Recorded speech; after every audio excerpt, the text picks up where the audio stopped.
आप यकीन करें कि सुबह से एक पर्टिकुलर खबर फॉलो कर करके मेरा दिमाग घूम गया और मुझे नहीं समझ में आ रहा। दरअसल अबू धाबी के बाद मुस्लिम देश बहरीन में हिंदू मंदिर बनने जा रहा है।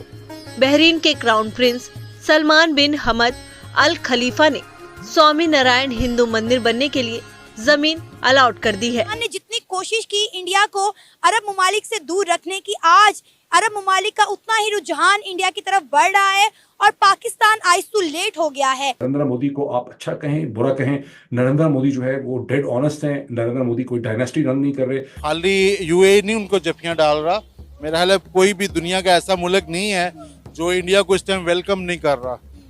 हमारे लिए तो बड़ी शर्म की बात है, डूब मरने का मकाम है कि एक हिंदू हो के वो मुसलमानों से जफियां डाल रहा है। इलेक्शन रिजल्ट्स को डिस्प्यूट कर रहा है। अमेरिका की तरफ से भी बयान आ रहा है, आज व्हाइट हाउस से भी बयान आ गया है। यूएसए में है, वो बताते हैं कि यार अब हम जो है ना अपना पाकिस्तानी नाम बताते हैं, हम पाकिस्तान से, हमें शर्म आती है, हम कंफ्यूज होते हैं कि यार सामने वाले बंदे के माइंड में एक ही बात जाएगी कि ये तो ये मैं पहली दफा देख रहा हूँ। भारत के वजीर आजम ने अबू धाबी में वो कहते हैं कि मैं अपनी फैमिली से मिलने आया हूँ और जो जिस तरीके से जो प्रोटोकॉल हो सकता है, तो ये जो सप्लाई चेन्स हैं और ये जो और ये वीडियो देखा छोटा सा और आगे पूरा वीडियो देखेंगे तो बहरीन, आपको पता होगा अरब कंट्रीज़ में एक कंट्री है बहरीन, ज़्यादा बड़ी कंट्री नहीं है, ज़्यादा पॉपुलेशन भी नहीं है और थोड़ा सा इसके लेकर भारत के साथ कुछ कंट्रोवर्सी भी हुई थी, इसके बारे में वीडियो के लास्ट में बताऊंगा। तो यहाँ पर भी हिंदू मंदिर बनेगा और मतलब अब ज़मीन अलॉट कर दी गई है और कुछ ही सालों में यहाँ पर भी एक भव्य हिंदू मंदिर बनेगा और ये बहुत जलन का मतलब एक बोलूँ उबाल है भारत पाकिस्तान बांग्लादेश में कुछ लोगों को लेकर। उनके बारे में वीडियो के लास्ट में बात करता हूँ, पहले पूरा वीडियो देखते हैं। प्लीज चैनल को सब्सक्राइब करेगा। मोदी 2 रोजा दौरे पर यूएई में मौजूद थे, जहां पर उनका बड़ा ग्रैंड वेलकम किया गया। इंडिया के प्राइम मिनिस्टर नरेंद्र मोदी ने इतना पुरतपाक इस्तकबाल करने पर यूएई का शुक्रिया अदा किया और कहा कि मैं जब भी यूएई आता हूँ मुझे ऐसा फील होता है कि मैं अपनी फैमिली से मिलने आता हूँ। इसके अलावा इंडिया और यूएई के दरमियान कई एमओयूज भी एक्सचेंज हुए और इस वक्त यूएई के अंदर भारत यूएई दोस्ती जिंदाबाद के नारे लग रहे हैं। भारत और यूएई की इस बढ़ती हुई दोस्ती पर बात करेंगे पाकिस्तान के अवाम से और जानेंगे उनके रिएक्शन। इंडिया के प्राइम मिनिस्टर ने वहां जाकर एक बड़ी अच्छी बात की कि मैं जब भी यूएई आता हूं मुझे ऐसा फील होता है कि मैं अपने एक दूसरे परिवार से मिलने जा रहा हूं, मैं अपनी फैमिली से मिलने जा रहा हूं। क्या कहना चाहेंगे? हमने तो हमेशा यही बात सुनी पाकिस्तानियों से कि इंडिया के prime minister Narendra Modi anti Muslim है, एंटी सलाम है और अब आप देखें कि यूएई के प्रेसिडेंट को वो दबा दबा के जफियां भी डाल रहे हैं और कह रहे हैं कि यूएई जो है वो मेरा दूसरा घर है। देखिए, खाली यूएई नहीं उनको जफियां डाल रहा, मेरा ख्याल है कोई भी दुनिया का ऐसा मुल्क नहीं है जो इंडिया को इस टाइम वेलकम नहीं कर रहा। हमारे लिए तो बड़ी शर्म की बात है, डूब मरने का मकाम है कि एक हिंदू हो के वो मुसलमानों से जफियां डाल रहा है।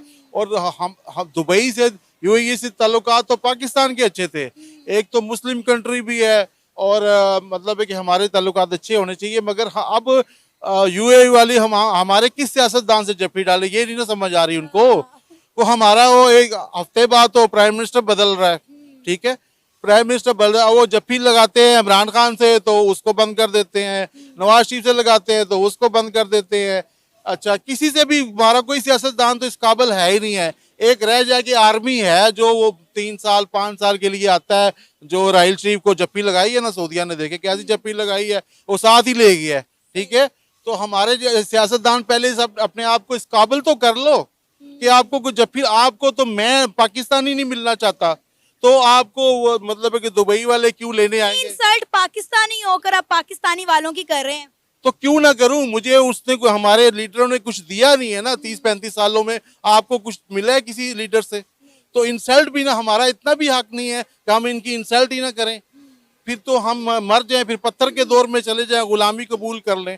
भाई जब तक ये अपनी इज्जत नहीं बनाएंगे, हमारा दोबारा वही प्राइम मिनिस्टर बनने लगा है। अफसोस से हमारे शर्म डूब मरने का मकाम है कि जो कहता है कि मैं मांगने नहीं आया, मगर मेरी मजबूरी है, अब वही दोबारा बनने लगे हैं, तो फिर क्या इस मुल्क का हाल होगा, क्या हमारी इज्जत होगी? देखे, हम इंडिया से मुकाबले करते हैं, हम पूरी दुनिया को, यहाँ जरा सा कोई नुकसान, गधा भी मरता है कहते हैं ये इंडिया की शरारत है, ठीक है।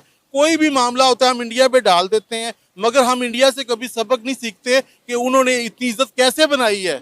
इतनी देखिए हमारे पास तो ना इतनी आबादी है, ना इतने मजहब है इंडिया में जितने हैं, इतना अगर मोदी वो संभाल रहा है तो उसमें मोदी में कोई क्वालिटी है।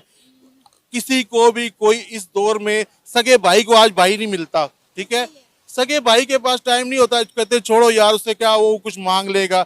जब मोदी की इज्जत हो रही है, अल्लाह उसकी इज्जत करा रहा है, तो उसमें कोई खासियत है, ये माने कि ठीक है अगर वो मुसलमान नहीं है तो मगर अल्लाह का बंदा तो है ना, अल्लाह को उसकी कोई अदा तो पसंद है ना। मुसलमान तो देखें, वो कहते हैं ना अल्लाह जिसे चाहता है इज्जत देता है और जिसे चाहता है जिल्लत देता है। वो देखे ना, वो तो इज्जो मंतशा, वो तो जिल्लो मंतशा, वो तो अल्लाह सबको इज्जत देता है। आप इज्जत काल वाले काम भी तो करो ना। हमने तो इज्जत वाले मुसलमान हो के अब फलस्तीन में जो कुछ हो रहा है, क्या हमने उस पर कोई एहतजाज किया है? आपको इससे भी बात बता दूं, फलस्तीन के हवाले से भी इंडिया के प्राइम मिनिस्टर और यूएई के प्रेसिडेंट के दरमियान बात हुई है। उन्होंने कहा है कि हम बैठकर जो है गजा और इसराइल के 2 मसाइल चल रहे हैं इसको हल करवाने की कोशिश करेंगे। और हिंदुस्तान की जो यूथ उनके साथ खड़ी है, इसलिए खड़ी है कि वो कांग्रेस को एक इंपीरियल रेलिक समझते हैं, एक इंपीरियल एरा की कंटिन्यूएशन समझते हैं। वो कांग्रेस को एक डायनेस्टिक पॉलिटिक्स के साथ तशबीह देते हैं, एक खानदान की पॉलिटिक्स से तशबीह देते हैं, करप्शन से तशबीह देते हैं। और बीजेपी जो है वो एंटी डायनेस्टिक है, उसमें कोई फैमिली नहीं है। नरेंद्र मोदी को आप अच्छा कहें बुरा कहें, नरेंद्र मोदी जो है वो डेड ऑनेस्ट हैं। नरेंद्र मोदी कोई डायनेस्टी रन नहीं कर रहे, उनका कोई बेटा, उनकी शादी नहीं की हुई, उनका कोई बेटा बेटी पनिया पांजा भतीजा जो है उन्होंने सियासत में फिट नहीं किया। और ऐसा इकबाल साहब को मैं कहता हूँ कि सोचना चाहिए वे क्या अल्फाज इसके बारे में इस्तेमाल करें। ऐसा इकबाल जैसे पढ़े लिखे आदमी से इस किस्म की बात तवक्को नहीं है कि वो कंपेयर कर रहे हैं उस पार्टी को जिसकी अभी अपनी बेटी को चीफ मिनिस्टर नॉमिनेट कर दिया और अपने भाई को प्राइम मिनिस्टर नॉमिनेट कर दिया हम्टी डम्टी ने, और उस हम्टी डम्टी को वो भारतीय जनता पार्टी के साथ कंपेयर करें। मतलब क्या, मतलब अफसोस की बात इस पे क्या होगी। बहरहाल इसको मैंने कहा इस प्रोसेस को क्लियर करना बड़ा जरूरी है। और फिर तहरीक इंसाफ को एक मूवमेंट में कंपेयर कर रहे हैं, जबकि अन्ना हजारे की जो मूवमेंट है वो महाराष्ट्र और प्रिंसिपली तौर पर वो एक पेरिफेरल फ्रेंच मूवमेंट है। इसमें कोई शक नहीं कि उन्होंने हिंदुस्तान की पॉलिटिक्स को मुतासर किया, लेकिन उसका ताल्लुक मुंबई से है, उसका ताल्लुक। दोस्तों ये वीडियो यहाँ पर होता है खत्म। आपने देखा किस तरीके से इस वीडियो में बात हो रही थी कि भारत के प्रधानमंत्री मोदी जी की जो डिप्लोमेसी है वो कितने मतलब गजब तरीके से वर्क करती है। आपको बता दूं, जब इसके पहले मोदी गवर्नमेंट के पहले जब कांग्रेस की गवर्नमेंट थी तो प्राइम मिनिस्टर थे हमारे मनमोहन सिंह जी। मनमोहन सिंह जी पिछले अपने मतलब जो उनको 2 बार बनने का मौका मिला प्रधानमंत्री, उस 2 बार में वो केवल 4 बार केवल 10 साल में 4 बार उन्होंने अरब कंट्रीज़ में, वो भी लिमिटेड कंट्रीज़ में वहाँ का दौरा किया।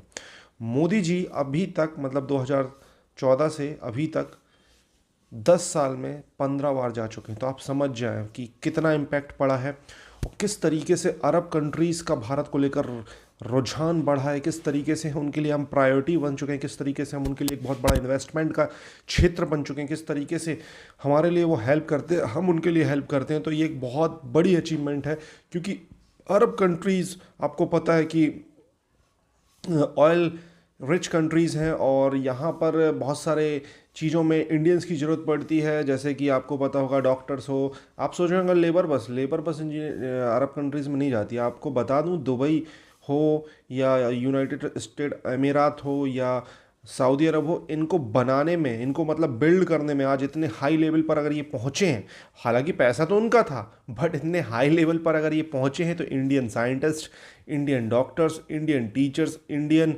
इंजीनियर्स, हर कोई का बहुत बड़ा इन्वॉल्व है। इवन इंडियन बिजनेसमैन वहाँ पर जाकर जो उन्होंने एक सिस्टम बनाया, तो वो आप समझें कि उसने बहुत हेल्प की है और ये वो भी मानते हैं, आप माने ना माने। तो आप देख सकते हैं कि अगर बहरीन की आबादी अगर इतनी कम है तो उसमें उसकी आबादी से ज़्यादा इंडियन वहाँ पर बसे हैं। तो वो उसको बिल्ड कर रहे हैं, साथ ही साथ उसको एक कंट्री को चला भी रहे हैं।